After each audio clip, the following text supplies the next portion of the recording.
తెలుగు శ్రోతలకు నమస్కారం. ఇప్పుడు వినబోయే కథ పేరు శిశిరంలో వసంతం. నామని సుజనాదేవి గారు రచించారు. కథ విందాము. ఏయ్ పూర్ణ, ఉన్నావా?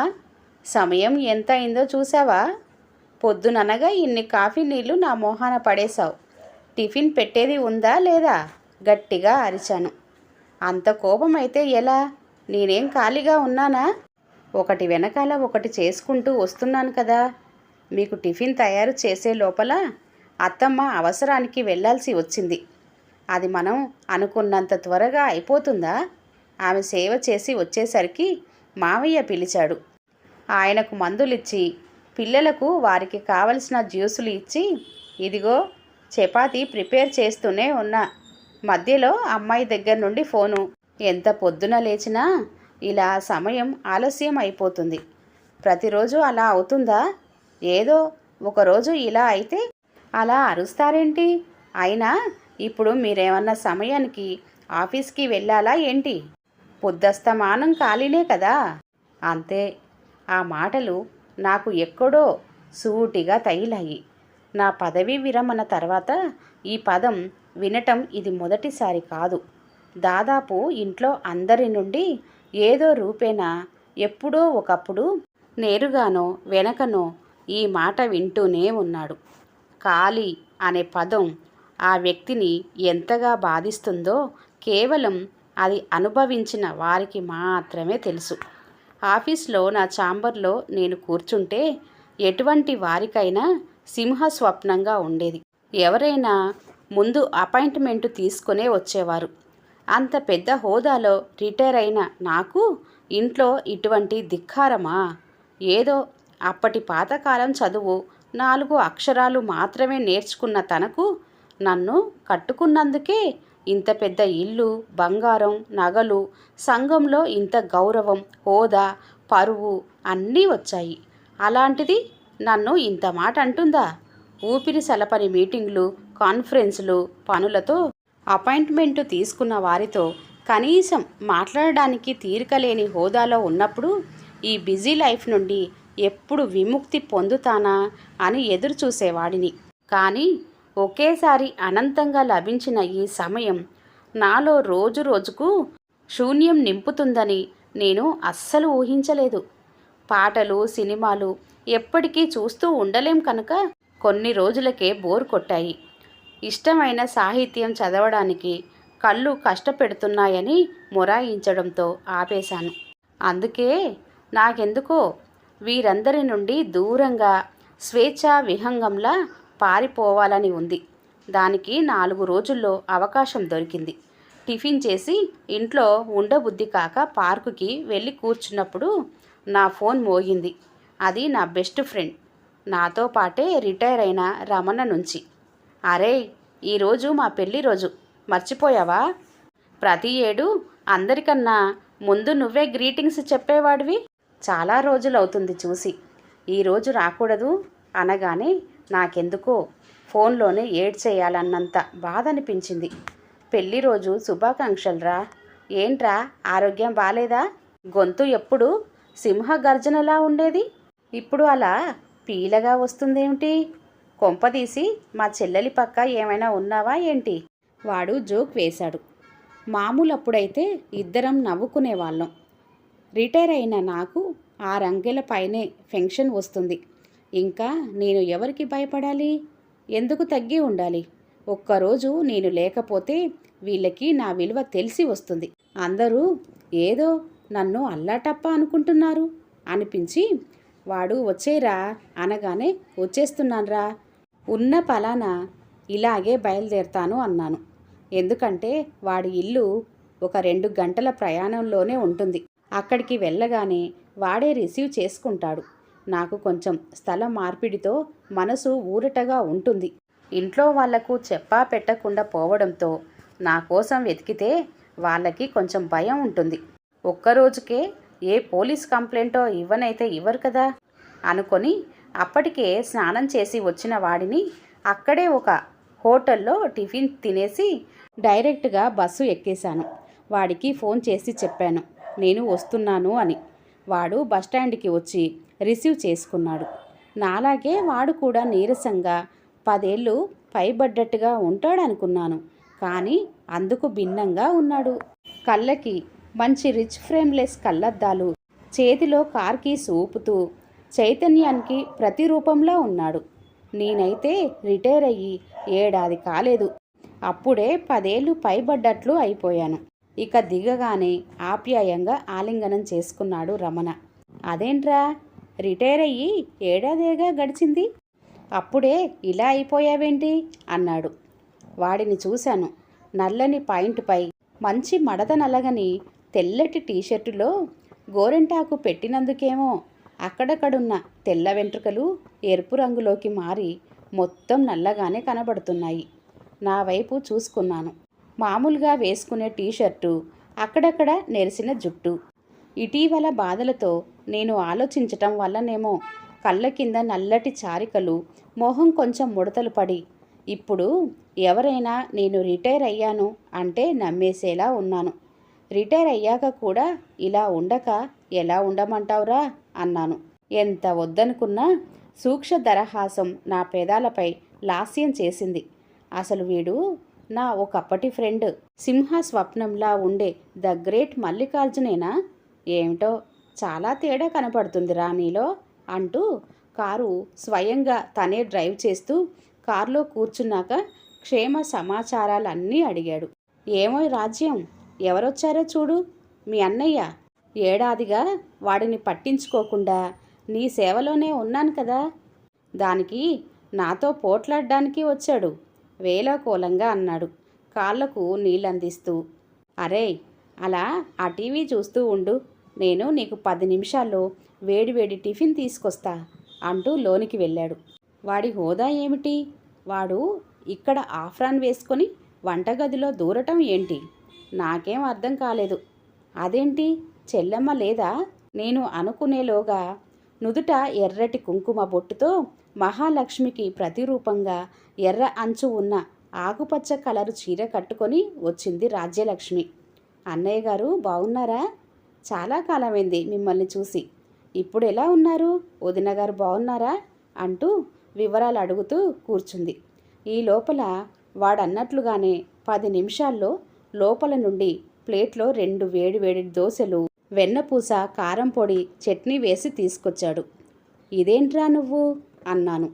అవునరా, ఇంతకాలం మీ చెల్లెలి వంట చూశావు, ఇప్పుడు నా చేతి వంట రుచి చూడు, ఇవాళ నువ్వు నా చేతిలో అయిపోయావు అన్నాడు. నువ్వు చేయడం ఏంటి అన్నాను. ఎదురుగుండా చెల్లి ఉన్న సంగతి ఆమెమైనా అనుకుంటది అన్నది మర్చిపోయి, అవును నేనే చేశాను. ఏం బాలేదా? మీ చెల్లెలి చేతి వంటలా లేదా? ఎప్పటికీ ఆమె చేతి వంటే తింటే బోరుగా ఉండదు. ఒక్కోసారి మనం కూడా మన తడాకా చూపించాలి కదా. మనకి ఇది రాదు అనుకుంటున్నారు. నలభీమ పాకం అన్నారు కానీ దమయంతి పాకం అన్నారా? ఆ విషయం వీళ్లకు తెలియజేయాలి కదా. ఇదిగో రాజ్యం, మనం కూడా కంపెనీ ఇద్దాం అంటూ ఆమెకు ఒక ప్లేట్ ఇచ్చి తను కూడా తీసుకొచ్చుకున్నాడు. నేను అలా పడిపోయి చూస్తూనే ఉన్నాను. అయితే నిజంగానే వాడు అన్నట్లు టిఫిన్ అదిరిపోయింది. మరొకటి వేయమంటావా అన్నాడు. వద్దు, ఇంతకన్నా ఎక్కువైతే మధ్యాహ్నం మళ్ళీ భోజనం కష్టం అవుతుంది అన్నాను. మధ్యాహ్నం కూడా మంచి బిర్యానీ చేస్తా నీకోసం. నీకు వెజిటేబుల్ బిర్యానీ బాగా ఇష్టం కదా. మా పెళ్లి రోజు సందర్భంగా మీ చెల్లెలు అదే చేస్తానందిలే. నీకు తెలుసా, నువ్వు ఎప్పుడు నా వంట రుచి చూడలేదు కదా. ఈవేళ నీకు నా పన్నీర్ బటర్ మసాలా రుచి చూపిస్తా. అయ్యో బాబోయ్, నేను మళ్ళీ ఇంటికి వెళ్ళాలిరా, నన్ను వదిలే అన్నాను. అప్పటికే 2 సార్లు ఇంటి నుండి ఫోన్లు వచ్చాయి. ఆలోచించి సాయంత్రం వస్తానంటూ మెసేజ్ పెట్టాను. ఇబ్బంది పెట్టడం ఇష్టం లేక హాస్యంగా, నీ ప్రాణానికి నా ప్రాణం అడ్డు, తిన్నాక నువ్వే అంటావు ఏ 5 స్టార్ హోటల్ పనికిరాదని, అలా ఉంటుంది చూడు అన్నాడు వాడు. మాటల్లో దోబీ రావడంతో ఆమెకు బట్టలు వేయడానికి రాజ్యలక్ష్మి లోనికి వెళ్ళిపోయింది. అదేంట్రా, రిటైర్ అయ్యాక కూడా ఇంత ఆనందంగా ఎలా ఉన్నావు? అప్పటికన్నా వయసు తగ్గినట్లుగా ఎలా ఉన్నావు అన్నాను ఉండబట్టలేక. అలా మా పెరట్లోకి వెళ్ళి పచ్చటి చెట్ల మధ్య కూర్చొని మాట్లాడుకుందాం, అక్కడ చల్లగాలి వస్తుంది అంటూ తోటలోకి దారి తీశాడు. ఇంటి బయట వైపు పెట్టిన వేప చెట్టు గాలి చల్లగా వీస్తుంది. అక్కడ పెట్టిన జామ, మామిడి, కరివేపాకు, నిమ్మ, మారేడు పూల చెట్లు అన్నీ కూడా మంచిగా, ఆరోగ్యంగా, ప్రత్యేక శ్రద్ధ తీసుకున్నట్లుగా చక్కగా ఉన్నాయి. ఆ ప్రదేశానికి వెళ్తే లేవాలనిపించదు. అక్కడే 2 చైర్లు కూడా వేసి ఉన్నాయి. ఒక దాంట్లో కూర్చోమన్నాడు. కూర్చుంటూ ఇప్పుడు చెప్పరా అన్నాను మళ్ళీ. రిటైర్ కాగానే అందరూ మొత్తం జీవితం అయిపోయింది అనుకుంటారు. కానీ మనము కలలు కన్న జీవితం మనకు ఇష్టమైనట్లుగా మనం గడుపుకోవడానికి ఇంతకాలం మనసులో ఉండి చేయలేకపోయిన ఎన్నో పనులను ఇప్పుడు చేయడానికి ఆ అవకాశం దొరికిన అమృతమైన సమయమని ఎవరూ ఊహించరు. అసలు నువ్వు ఏమంటున్నావో నీకు అర్థమవుతుందా? ఆఫీస్లో మన హోదా ఏంటి? ఇక్కడ నువ్వు చేసే పనేంటి? నాలో అసహనం. మనం ఉన్నతాధికారులుగా పెద్ద హోదాలో అందరి మన్ననలను, గౌరవాన్ని అందుకొని ఉండవచ్చుగాక. కానీ అప్పటి వరకు మనం అలా మన కార్యక్రమాలన్నీ సక్రమంగా నిర్వర్తించడానికి మనకు వెన్నుదన్నుగా నిలబడి ఉరుకుల పరుగులతో మనకు అన్నీ అందించిన అర్ధాంగికి అప్పుడున్న సమయాభావం వల్ల మనం ఏమీ చేయలేకపోవచ్చు. కానీ ఇప్పుడు మనకు ఆ సమయం ఉంది. అప్పుడు వాళ్లకు తీర్చలేని కోరికలన్నీ ఇప్పుడు మనం యథేచ్ఛగా తీర్చుకోవచ్చు. అంటే ఆడంగిలా వంట చేయాలా? దాచుకున్న దాగని వెటకారం నా గొంతులో. అది ఆడవాళ్ళ పని అని రాసి ఉందా? ఆడవాళ్ళు ఉద్యోగం చేయటం లేదా? ఎప్పుడు వాళ్ళే వంట చెయ్యాలని రూల్ ఉందా? మనం ఉద్యోగానికి ఉద్వాసన చెప్పేశాము. ఇప్పుడు స్వేచ్ఛ పక్షులం. కానీ ఇన్ని సంవత్సరాలుగా అదే వంటింట్లో మగ్గిపోతూ అందరికీ సేవలు అందిస్తూ పొద్దున లేచిన దగ్గర నుండి రాత్రి పడుకునే వరకు కాళ్లకు బలపం కట్టుకొని తిరిగినట్లుగా అందరికీ అన్నీ అందిస్తూ వాళ్ళు ఎన్ని కోల్పోతున్నారో తెలుసా? ఏంటి ఆడవాళ్ళ పక్క వకాల్తా తీసుకొని బాగానే మాట్లాడుతున్నావు? నన్ను చెప్పనివ్వు. మనకు రిటైర్మెంట్ ఉంది కానీ అదే సేవలు అన్ని సంవత్సరాలు చేస్తున్న వారికి రిటైర్మెంట్ లేదా? ఇప్పుడు ఎవరి పిల్లలు వారి ఉద్యోగాల రీత్యా దూరంగానే ఉంటున్నారు. మరి వారికి కొంచెం రిలాక్స్ కావాలని ఉంటుంది కదా. అదేదో ఒక 4 రోజులు మనం వాళ్ళకి చూపిస్తే వాళ్ళకి మన మీద ప్రేమ పెరుగుతుంది. మనకు వాళ్ళ కష్టం అర్థమవుతుంది. అలాగే ఇంట్లో ఉన్నప్పుడు కలిసి పని చేస్తూ ఉంటే వాళ్ళ భావాలన్నీ మనతో పంచుకోవటానికి సమయం దొరుకుతుంది, దగ్గరితనం దొరుకుతుంది. జీవితంలో నిజమైన జీవితం ఇప్పుడే మొదలవుతుంది అంటాను నేను. ఇంకా బ్రతికేది ఎంత కాలమైనా ఆ కాస్త సమయంలో ఒక్క క్షణం కూడా వృధా చేసుకోవటం నాకు ఇష్టం లేదు. అందుకే వారితో పాటు నేను కూడా ఇన్ని రోజులు ఆమె నా ద్వారా ఊహించిన సేవల్ని అందించటం ద్వారా నేను తీర్చుకుంటున్నాను. దీంట్లో నా స్వార్థం కూడా ఉందిరా. చాకిరా నీ స్వార్థమా? తెల్లబోయాను. అవును, వాళ్ళు 10 కాలాల పాటు మంచిగా ఉంటేనే మన జీవితం మంచిగా ఉంటుంది. వాళ్ళ ఆరోగ్యం పాడైతే మనల్ని మన భార్యలు చూసుకున్నంతగా, భార్య భర్తను చూసుకున్నంతగా ఎవరు, ఏ కొడుకు, ఏ కూతురు కూడా చూసుకోరన్నది జగమెరిగిన సత్యం. ఎవరి బాధ్యతలు వారికే ఉంటాయి. ఎవరికి భారంగా కావటం మనకు ఇష్టం ఉండదు. ఒకరికి మనం భారం కాకుండా మన ఆరోగ్యాన్ని ఈ జీవితం కొండెక్కే వరకు శారీరకంగా, మానసికంగా మంచిగా ఉండేలా చూసుకోవాలి. మనకు వీలైనంతలో ఒకరిని విమర్శ చేయకుండా ఉన్నంతలో ఉల్లాసంగా, ఆనందంగా ఉంటే ఆ మానసిక ఉల్లాసంతో మన ఆయుష్ మరో 10 ఏళ్ళు పెరుగుతుంది అనడంలో అతిశయోక్తి లేదు. అలాగే ఒకరితో మనం సేవలు చేయించుకోకుండా ఉండాలంటే మన ఆరోగ్యాన్ని మనము పరిరక్షించుకోవాల్సిందే. దానికి సరైన పోషకాహారం కూడా తీసుకోవాలంటే మనల్ని మన భార్యలు ఎలా చూసుకుంటున్నారు అలాగే వాళ్ళ ఆరోగ్యాన్ని, వారిని కూడా మనమే చూసుకోవాలి. సాలోచనగా చూశాను. ఏదో అర్థం అవుతున్నట్లు, మబ్బులు వీడుతున్నట్లుంది. చూసావా, మనతో పాటు రిటైర్ అయిన రామబ్రహ్మం ఇప్పుడు ఎలా ఉన్నాడు? వాడేం బాలేడు. ఉద్యోగంలో ఉన్నంతకాలం ఎలా ఉండేవాడు? భార్య చనిపోగానే పిచ్చివాడిలా అయ్యాడు కదా. ఆ హోదా మర్చిపోలేక రిటైర్ అయ్యాక కూడా అదే చెలాయించాడు. అప్పటికే ఆరోగ్యం చాలా క్షీణించి ఉన్న భార్య క్యాన్సర్తో 6 నెలల్లో చనిపోయింది. అప్పుడు కానీ వాడికి ఆమె లేని లోటు తెలిసి రాలేదు. ఆమె ఉండగా సరిగ్గా కాపాడుకోలేకపోయానంటూ ఎంత బాధపడుతున్నాడు. సగానికి సగం అయిపోయాడు. నిజం చెప్పాలంటే భర్త లేకపోయినా భార్య ఉండగలదురా. ఎందుకంటే ఒకేసారి రకరకాల పనులు చేయటం, ఒకే సమయంలో అందరినీ సంతృప్తి పరచటం లాంటి మల్టీటాస్కింగ్ ఆడవాళ్ళకి వెన్నెతో పెట్టిన విద్య. ఆ బాధల్లో, ఆ పనుల్లో వాళ్ళు తమ బాధను కొంచెమైనా మర్చిపోతారేమో. దానివల్ల ఆ ధైర్యం వారికి ఉంటుంది. కానీ అదే మగవాడు భార్య లేకపోతే మాత్రం ఎక్కువ కాలం బ్రతకలేడు. ఆమెను మర్చిపోలేడు. భార్య ఉన్నప్పటిలా కోడలైనా కూతురైనా సులువుగా ఆకలవుతుందన్న సంగతి చెప్పలేడు. చొరవగా వంటింట్లోకెళ్ళి తనంతటా తానే టిఫిన్ పెట్టుకొని తినలేడు. నోరు విడిచి 2 సార్లు అడగలేడు. అవునా కాదా? అది మాత్రం అక్షరాల నిజం. మన కడుపులో ఆకలికి గంట కొడితే భార్య మనసుకు మన ఆకలి తెలుస్తుంది. సమయానికి మనకు ఇష్టమైనవి తెలుసుకొని మరీ అందించే నేర్పు, ఓర్పు వారిలో ఉంటుంది. కానీ అది మనము టేక్ ఇట్ గ్రాంటెడ్గా తీసుకుంటాం. కానీ వాళ్ళ సేవల్ని ఏనాడు గుర్తించం. అది మన జన్మ హక్కుగా భావిస్తాం. కానీ వాళ్ళు మనుషులే. వాళ్ళకి కోరికలు ఉంటాయి. మనకు వేడివేడిగా పెనం మీద నుండి తీసుకొచ్చి వడ్డించేవారు. అందరి కడుపులు నింపిన తర్వాత వారు తినడంలో ఏ ఒక్కసారి కూడా కనీసం వేడివేడిది తినాలనే తమ కనీస కోరికను కూడా తీర్చుకోలేకపోతారు. ఎందుకంటే అక్కడ ఉన్న బాధ్యతలు, పనులు వాళ్ళకి ఆ కోరికే తీరకుండా చేస్తాయి. ఏముంది, హోటల్కి వెళ్తే సరి. నేను చెప్పింది చాలా చిన్న ఉదాహరణ.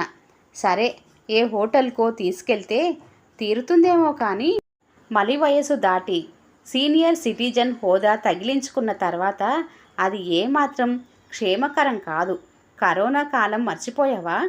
అడపాదడపా ఓకే, కానీ ఎప్పటికీ అలా చేయలేం కదా. కానీ ఇన్ని సంవత్సరాలుగా వారు పెట్టిన వేడివేడి వంటకాలను ఆస్వాదిస్తూ ఏనాడైనా కనీసం బాగుంది అని కితాబు కూడా ఇవ్వని మనం ఆ శ్రమ ఒక్కసారి చేస్తే అందులోని విలువ తెలిసి వస్తుంది. అందుకే తను చేసిన పనిని మెచ్చుకుంటాను. నేను చేసిన పనిని కూడా తనకు నచ్చితే మెచ్చుకుంటుంది. దీనివల్ల మనకు ఒరిగేదేమీ లేదు. కానీ అది మనసులో ఉల్లాసాన్ని కలుగజేస్తుంది. అదే ఆ ప్రశంస నలుగురు మధ్యలో ఇవ్వు. అప్పుడు వాళ్ళ మొహం వెలిగిపోతుంది. ఈ మానసిక ఆనందమే ఆరోగ్యానికి ముఖ్యమైనదని గుర్తుపెట్టుకో. దానికి మనం డబ్బులు పెట్టడం లేదు, కొనుక్కోవటం లేదు. కేవలం ఒక చిన్న మాట అంతే చాలు. ఇవన్నీ నేనెప్పుడూ ఆలోచించలేదురా. మనకు పెన్షన్ తగినంతగా వస్తుంది. ఆ పెన్షన్లో ప్రతి నెల కొంత డబ్బు గుళ్ళో నిత్య పూజకి ఇచ్చినట్లుగానే ఏ అనాథ శరణాలయానికో, ఏ వృద్ధాశ్రమానికో ఇస్తే వాళ్ళందరూ చూపించే ప్రేమ మనం మర్చిపోలేము. ఎవరు ఆదరించినా ఆదరించకపోయినా వాళ్ళు మాత్రం గుర్తుపెట్టుకొని పండగలకు, పబ్బాలకు మనల్ని గ్రీట్ చేస్తారు. సమాజంలో కూడా మనం అంటే గౌరవం పెరుగుతుంది. ఇవన్నింటికన్నా ఎక్కువగా మన మనసుకు ఉల్లాసం కలుగుతుంది, సంతోషం కలుగుతుంది. కొన్ని కోట్లు పెట్టినా దొరకనటువంటి ఆరోగ్యాన్ని మనం పొందవచ్చు. అందుకని ఎప్పటికీ ఆఫీస్లోనా, ఇంట్లో కూడా ఆర్డర్స్ వేసే మనం ఒక్కోసారి కాయిన్కి అటువైపు ఉండి కూడా ఆలోచించగలగాలి. అప్పుడే శ్రమ విలువ తెలుస్తుంది. మన వ్యక్తిత్వం మనకు అర్థమవుతుంది. నా ఆరోగ్య రహస్యం ఇదే అన్నాడు. నాకు గీతోపదేశం చేసిన కృష్ణుడు గుర్తొచ్చాడు. పూర్ణ గుర్తొచ్చింది. ఆమె వేదనను అర్థం చేసుకోలేదు నేను. ఇప్పుడు ఖాళీయే కదా అన్నందుకే తప్పు తీసుకున్నాను. తను అన్నదాంట్లో తప్పేముంది? ఉద్యోగంలో ఉన్నప్పుడు పరిగెత్తి మిగతా వాళ్ళవి పక్కకు పెట్టి నాకు సేవలు చేసింది. ఇప్పుడు నిజంగా ఖాళీగా ఉన్నప్పుడు కూడా ప్రయారిటీ ఇవ్వాల్సిన అవసరం ఏముంది? అదే తను ఖాళీగా ఉన్నాడు కదా, తన ఒంట్లో శక్తి ఉంది కదా, నేను రిటైర్ అయినట్టు. తనకు కూడా ఆ వయసైనా రిటైర్ కాలేదు కదా. తను ఒక చెయ్యి వేసి సహాయం చేస్తే అందరికీ పెట్టి 11 గంటలకి టిఫిన్ తినడానికి బదులు తను కూడా సమయానికి నాతో పాటే కూర్చొని తింటుంది కదా. కాళ్ళు లాగుతున్నాయంటూ మూలిగే మూలుగులు తను వింటూనే ఉంటాడు. అయినా అది జస్ట్ లైక్ దట్ అన్నట్టు క్యాజువల్గా తీసుకున్నాడే కానీ సీరియస్గా ఆమెకి ఏమి బాధ అన్నది ఎప్పుడూ గ్రహించలేదు. తనను సంతోష పెట్టడానికి, సుఖ పెట్టడానికి పూర్ణ శ్రమించినట్లుగా ఏనాడైనా ఆమెను సంతోష పెట్టడానికి ఎన్నడూ ప్రయత్నించలేదు. కనీసం ఇప్పుడు రిటైర్ అయిన తర్వాత అయినా తనకి ఉల్లాసంగా, ఉత్సాహంగా ఉండేలా కొన్ని బాధ్యతలు, కొన్ని పనులలో సహాయం చేస్తే నిజంగా ఎంత సంతోషించేది కదా. ఇంకా అవన్నీ విన్న తర్వాత అక్కడ క్షణం ఉండాలనిపించలేదు. ఎప్పుడెప్పుడు అక్కడ వాలిపోయి నా పూర్ణకి ఇన్ని రోజులు నా బాసిజానికి క్షమాపణలు అడుగుదామా అని ఆమెకు తెలియకుండా ఆమెకు నచ్చిన చీర కొని ఆమెను సర్ప్రైజ్ చేసి ఆనందపరుద్దామా అని నా మనసు తహతహలాడుతుంటే నేను వెళుతానురా అన్నాను లేచి నిలబడుతూ. అదేంటిరా ఇంకా భోజనం చేయకుండానే? ఇవాళ స్పెషల్ చేస్తానని చెప్పాను కదా. ఎంత 10 నిమిషాల్లో చేస్తాను కూర్చో అన్నాడు. లేదురా, నా కళ్ళు తెరుచుకున్నాయి. మీ చెల్లిని తీసుకొని మళ్ళీ వస్తాను. అందరం ఎటైనా సరదాగా వెళ్ళే ప్రోగ్రాం వేద్దాం. ఇప్పటి వరకు మనం కలిసి ఆఫీస్ టూర్లు బోలెడు తిరిగాం, కానీ పూర్ణను తీసుకొని వెళ్ళలేదు అంటూ అడుగులు వేస్తుంటే వాడు భుజంపై చేయి వేసి దింపడానికి కారు దగ్గరికి తీసుకెళ్ళాడు. వాడికి అప్పటికే అర్థమైపోయింది నాకు జ్ఞానోదయం అయిందని. ఈ కథ ఇంతటితో సమాప్తం అండి. కథ కనుక నచ్చినట్లయితే లైక్ చేయండి, షేర్ చేయండి. అలాగే మరిన్ని మంచి వీడియోల కోసం ఛానల్ని సబ్స్క్రైబ్ చేసుకోండి. మరొక మంచి కథతో మళ్ళీ కలుద్దాం. అంతవరకు సెలవు. నమస్తే. ధన్యవాదములు.